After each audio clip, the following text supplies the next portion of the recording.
सकते हैं। अंकित 10 मेरा रेफरल कोड है, फ्री स्पेशल क्लासेस, कॉम्बैट या फिर आप कोई भी पेड क्लास लेना चाहें इससे आप 10% डिस्काउंट प्राप्त कर सकते हैं। अनअकैडमी पर यूपीएससी की प्राइसेस बढ़ने वाली हैं 15 सितंबर तक। 15 सितंबर तक अनअकैडमी पर यूपीएससी की प्राइसेस बढ़ने वाली हैं। ऐसी स्थिति में यदि आप चाहते हैं अनअकैडमी पर एक पूरी तरह से ऑप्शनल प्लस जीके का बैच लेना, तो आपको 1 साल का सब्सक्रिप्शन 55,000 रुपीज में अनअकैडमी ऑफर कर रहा है। Use my referral code Ankit 10 to avail it with 10% discount. साथियों, आप लोगों के लिए अनअकैडमी पर एक ऐसा कॉम्बो जो अभी दिया जा रहा है जिसमें जीएस प्लस ऑप्शनल दोनों है, इसकी प्राइसेस 15 सितंबर को बढ़ने वाली हैं। यदि आप चाहें तो अभी आप में से कोई विद्यार्थी अगर प्लान कर रहा हो यूपीएससी का तो इसे यूज कर सकता है। इजी ईएमआई ऑप्शंस भी आप लोगों के लिए अनअकैडमी के द्वारा उपलब्ध करवाए जाते हैं। वर्तमान में प्रीलिम्स ओरिएंटेड हाल ही में जो कोर्स चल रहा है जिसमें 2 महीने का सब्सक्रिप्शन आप लोगों, ये इंटरनल सिक्योरिटी का विषय है ना, बहुत ज्यादा इंपॉर्टेंट है। साथियों, कुछ दिन पहले ही मैंने आपको यदि याद हो तो दीमा हसाओ नामक क्षेत्र पर हाल ही में हुए आतंकवादी घटना के बारे में बताया था। दीमा हसाओ क्षेत्र, यदि याद हो तो बताइएगा, जहां पर हसाई नेशन के नाम से वो चाहते हैं अपना देश बनाना। दीमा हसाओ नेशन के नाम से, याद है? आसाम की बात कर रहे हैं हम। साथियों, आसाम में भारत सरकार ने आतंकवाद को रोकने के लिए कार्बी एंगलोंग क्षेत्र, जो कभी अपने लिए ज्यादा स्वायत्तता की मांग आर्टिकल 244A के तहत करता था, भारत सरकार ने कार्बी एंगलोंग क्षेत्र के साथ में एक त्रिपक्षीय समझौता किया है जिसमें भारत सरकार की तरफ से भारत के गृह मंत्री अमित शाह, दूसरी तरफ मुख्यमंत्री आसाम जिनका नाम हेमंत शर्मा, और तीसरी तरफ साथियों कार्बी एंगलोंग क्षेत्र में वो लोग जो कभी आतंकवादी हुआ करते थे, जो कार्बी एंगलोंग को अपने लिए एक अलग देश बनाने की मांग करते थे, उन तीनों के साथ मिलकर के एक समझौता हो गया है जिसे नाम दिया गया है कार्बी समझौता। यह समझौता क्या काम आएगा?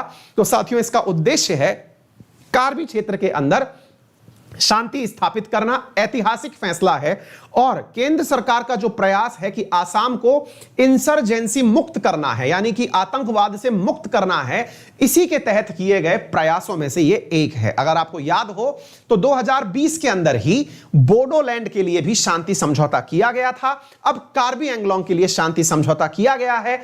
क्या है समझौते की शर्तें, सारी बातें आपके साथ इस सेशन में की जाएंगी। आइए जानते हैं। साथियों, यह आपके लिए गवर्नेंस का विषय तो है ही। अब आप इस सवाल को इसलिए भी इंपॉर्टेंट याद कर लीजिएगा, बहुत ज्यादा इंपॉर्टेंट है।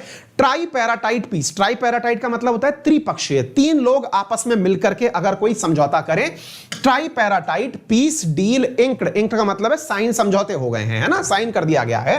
कार्बी एंगलोंग अनरेस्ट, इसकी वजह से उम्मीद है कि अब कार्बी एंगलोंग के अंदर स्वतंत्र देश की मांग खत्म हो जाएगी। ठीक है, आइए इस विषय को समझें, लेकिन इससे पहले मैं आपको एक न्यूज और पढ़ाना चाहता हूं कि वर्तमान में केंद्र सरकार के द्वारा कार्बी एंगलोंग क्षेत्र में शांति स्थापित करने के लिए जो प्रयास किए जा रहे हैं उसमें कौन से प्रयास प्रमुख हैं। आप इस न्यूज को पढ़ें, यह 24 फरवरी की न्यूज है, आप शायद रिलेट कर पाएं।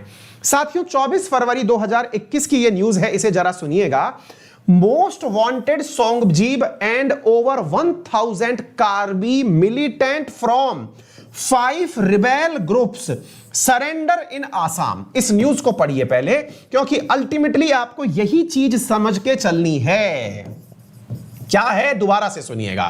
साथियों, कार्बी एंगलोंग क्षेत्र का जो सबसे बड़ा मोस्ट वांटेड था, जिसका नाम था सोंगबिजीत, और उसके साथ साथ 1000 कार्बी मिलिटेंट्स, कार्बी मिलिटेंट्स का मतलब हुआ जो कार्बी एंगलोंग को एक अलग देश के रूप में चाहते थे, उनके 5 बड़े संगठनों ने समर्थन मतलब समर्पण कर दिया भारत सरकार के सामने कि साहब ये पकड़िए हमारे हथियार। लगभग 350 हथियार सरेंडर किए गए और इन्होंने सब कुछ अपना छोड़ दिया। अगर आपको याद हो, फिर एक और न्यूज पढ़ाते हैं ताकि आप चीजों को रिलेट कर पाएंगे। साथियों, ऐसे ही आसाम में अगर आपको याद हो तो जनवरी 27 की न्यूज है, जिस समय केंद्र सरकार ने एक त्रिपक्षीय समझौता साइन किया था बोडो रिप्रेजेंटेटिव्स के साथ, जो कि आसाम में पृथक राज्य की मांग कर रहे थे। तो देखिए, बोडो शांति समझौता हो गया, आज हम कार्बी शांति समझौता पढ़ रहे हैं ताकि आसाम के अंदर शांति स्थापित करने के जो प्रयास चल रहे हैं वो आपको समझ में आए। हम चर्चा किसकी कर रहे हैं?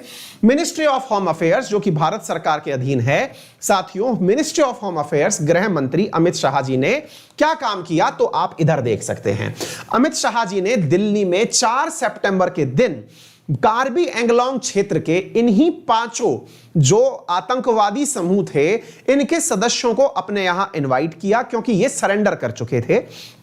इन्हें इनवाइट किया, साथ में आसाम के मुख्यमंत्री हेमंत बिस्वा शर्मा और साथ में सर्बानंद सोनोवाल जो पूर्व मुख्यमंत्री थे, इन्हें भी बुलाया गया और सबने मिलकर के आपस में कार्बी एंगलोंग क्षेत्र पर किस प्रकार से आगे बढ़ा जाए यह कार्य किया। तो साथियों, कौन कौन लोग शामिल थे इधर की तरफ देख लीजिएगा। तो यहां पर 5 संगठन, मैं इसीलिए 5 संगठन को उस जगह हाईलाइट किया था।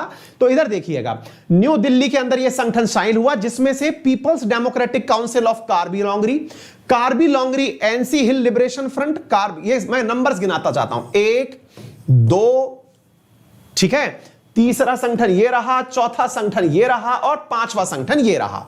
इन 5 संगठनों ने मिलकर के साथियों सेंटर और स्टेट गवर्नमेंट के साथ में समझौता किया, जिसमें हेमंत बिस्वा शर्मा और सर्बानंद सोनोवाल और अमित शाह जी उपस्थित थे। कहां की बात है, आइए अब हम चर्चा करते हैं। साथियों, इसे मैप पर समझने का प्रयास करिए और हम समझते हैं कि यह कितना बड़ा मुद्दा था और इसका सुलझना कितनी बड़ी न्यूज है। देखिए साथियों, जब हम आसाम का मैप देखते हैं तो आसाम के मैप में हमें 2 क्षेत्र ऐसे दिखाई या सुनाई पड़ते थे अब तक, जो बहुत ज्यादा अशांति या अस्थिर हुआ करते थे। उनमें से एक क्षेत्र था, अगर आपको याद हो तो आसाम के ऊपर का यह वाला क्षेत्र, जिसे हम बोडोलैंड के नाम से जानते थे। अगर आपको याद हो तो इधर की तरफ शुरुआत के ये जो 1 2 3 4 जो भूटान से लगे हुए जिले हैं, जिनमें से एक का नाम है कोकराझार, दूसरे का नाम है चिरांग, तीसरे का नाम है बक्सा और चौथे का नाम है उदलगिरी।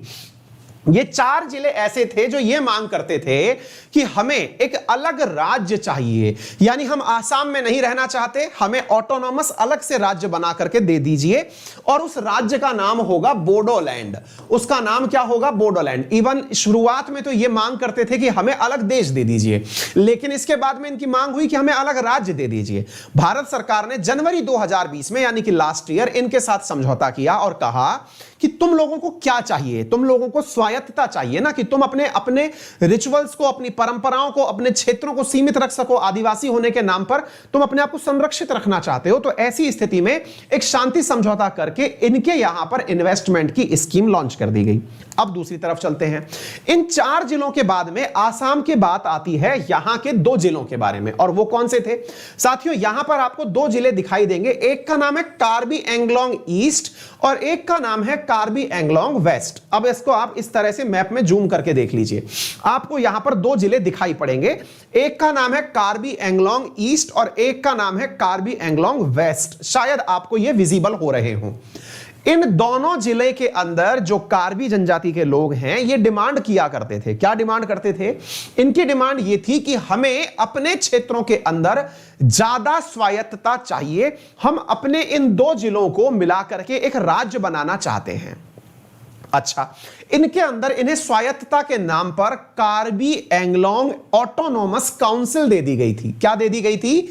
KAAC दे दी गई थी। दोबारा से सुन लीजिएगा, पेपर में लिखना पड़ेगा ये KAAC, that is Karbi Anglong autonomous council. ये क्यों दे दी गई? क्योंकि भारत के संविधान के अंदर शेड्यूल नंबर 6 में लिखा हुआ है, क्या लिखा हुआ है कि आसाम, त्रिपुरा, मेघालय, मिजोरम, इन 4 राज्यों के अंदर अगर आदिवासी लोग ये चाहते हैं, क्या चाहते हैं कि उन्हें ज्यादा तरीके से अपना दशा और दिशा निर्धारित करने का समय दिया जाए, तो उन्हें इस बात की आजादी होगी। तो आसाम, त्रिपुरा, मेघालय और मिजोरम, इन 4 राज्यों के अंदर जो भी शेड्यूल्ड ट्राइब्स रहती हैं, उनको अपने हिसाब से अपनी व्यवस्थाएं निर्धारित करने की आजादी दी गई, जिसे नाम दिया गया ऑटोनॉमस डिस्ट्रिक्ट। जिसे नाम क्या दिया गया? Autonomous district. ऑटोनॉमस डिस्ट्रिक्ट का मतलब होता है स्वायत्त जिले जो अपना भविष्य खुद निर्धारित कर सके, ठीक है ना। आसाम, मेघालय, त्रिपुरा और मिजोरम, इन्हें क्या कहा गया, आसाम की मतलब इन्हें क्या कहा गया, ऑटोनॉमस डिस्ट्रिक्ट कहा गया। तो ये जो ऑटोनॉमस डिस्ट्रिक्ट बनने की बात थी वो इनको दे दी गई कि तुम पहले तो ऑटोनॉमस डिस्ट्रिक्ट बनाओ, पर ये इससे भी राजी नहीं हुए। इन्होंने कहा नहीं, इससे हमें कोई ज्यादा फायदा नहीं हो रहा, हमें वहां करने के लिए कुछ काम नहीं मिल रहा है, हम अपने क्षेत्र के अंदर अपने आप को पिछड़ा हुआ फील करते हैं, ठीक है। इनके साथ में जब शांति समझौता किया गया तो ये किस बात पर फिर माने, इन्हें चाहिए था कि हमारे क्षेत्र में विकास कार्य किए जाएं लेकिन हमारे अकॉर्डिंग किए जाएं। हमारे अकॉर्डिंग का मतलब यह हुआ कि जब इस क्षेत्र के अंदर विकास की बात हो तो हमारा ही ऑटोनॉमस काउंसिल निर्णय करे। कौन सा autonomous council, Karbi Anglong autonomous council, वो निर्णय करे। बोले ठीक है, करने की आजादी है, कर लीजिएगा, पर बोले बिना पैसे ये समझौते कैसे होंगे, क्योंकि अल्टीमेटली विकास कार्य को करने के लिए पैसे की आवश्यकता है, हम कैसे करेंगे। तो इसके लिए जो समझौता कल हुआ है उसमें क्या निर्णय लिया गया, अब वो सुनिए। उसमें साथियों इन 2 जिलों के लिए 1000 करोड़ रुपए का अनाउंसमेंट हुआ है। कितने करोड़ रुपए का, 1000 करोड़ रुपए का अनाउंसमेंट हुआ है, जिसे आसाम राज्य की राज्य सरकार के द्वारा हर साल 200-200 करोड़ रुपए करके दिया जाएगा। यानी इन 2 जिलों में 200 करोड़ रुपए के हिसाब से आने वाले 5 सालों के अंदर दिए जाएंगे। अगर 200-200 रुपए 5 सालों के लिए दिए गए तो इस प्रकार से 1000 करोड़ का यह बजट बन करके आता है। उम्मीद है आप लोगों को यह बात अच्छे से समझ में आ गई हो कि ये किस प्रकार से राजी हुए। इन्हें चाहिए कि इनका ये जो KAAC है ये खुद इन 200 करोड़ रुपए को खर्च करे। ऑल क्लियर, समझ में आ गया हो तो बहुत ही बढ़िया है। ये है सारी बातें, ये पैसा खुद से खर्च करना चाहते हैं, बाकी आप समझदार हैं। जो हमने आपसे कहा वो क्लियर हो जाना चाहिए कि यहां क्या होने वाला था, ठीक है। कितने में सेटल हुआ मामला, उम्मीद है आपको समझ में आ गया होगा। 1000 करोड़ में यह मामला सेटल हो गया है, ठीक है। चलिए साथियों बढ़ते हैं आपके सामने अगले प्रश्न की तरफ। उम्मीद है आप लोग कर लेंगे इस प्रकार को। तो यह क्या है कार्बी एंगलोंग एग्रीमेंट, इसका जो अभी हाल ही के अंदर समझौता हुआ है, इसका एक अभ्यास अपने हिसाब से प्रश्न बना करके कर लीजिएगा। साथियों ये बहुत ज्यादा महत्वपूर्ण सवालों में से हैं। अब एक बार के लिए सेशन को जल्दी से शेयर कर दीजिए, वीडियो को लाइक कर दीजिए। उम्मीद है आपको यह बात समझ में आ गई होगी। एक विद्यार्थी कह रहे हैं, हाँ एक विद्यार्थी कह रहे हैं कि सर क्या कहते हैं, अब हमको भी अपने जिले के अंदर एक संगठन बना लेना चाहिए। भैया इन्होंने बहुत खून खराबे किए हैं, बहुत ज्यादा जान दी है, तब जाके इनको 200 करोड़ रुपया मिला है, समझे। चलिए आगे बढ़ते हैं। अगले प्रश्न है, आप सभी साथियों का यह सेशन आपको समझ में आ गया होगा, बहुत ज्यादा महत्वपूर्ण था, क्लियर हो गया होगा। कृपया करके वीडियो को लाइक करना बिल्कुल ना भूलें, चैनल पर नए हैं तो सब्सक्राइब कर दें, सभी साथियों से इसे शेयर करना भी ना भूलें। यदि आप में से कोई भी विद्यार्थी हमारे साथ जुड़ करके अनअकैडमी पर पढ़ना चाहता है तो गूगल प्ले स्टोर से अनअकैडमी लर्निंग एप्लीकेशन डाउनलोड कर लें। कल साथियों आपका रिवीजन टेस्ट होगा। रिवीजन टेस्ट किस चीज का होगा, तो आरएनए जो लास्ट वीक हमने पढ़ाया था उसका रिवीजन टेस्ट है, सुबह 10:10 पर है। यदि आप में से कोई भी विद्यार्थी हमारे साथ जुड़ करके अनअकैडमी पर पढ़ना चाहता है तो मेरा रेफरल कोड है अंकित 10, जिसका उपयोग करके वो कोई भी कोर्स चाहे एसएससी कैटेगरी का हो या यूपीएससी कैटेगरी का हो वो उसे प्राप्त कर सकते हैं विद 10% इमीडिएट डिस्काउंट। जितने भी एडुकेटर्स वहां पढ़ा रहे हैं उन सब की क्लासेस आपको मिलती हैं।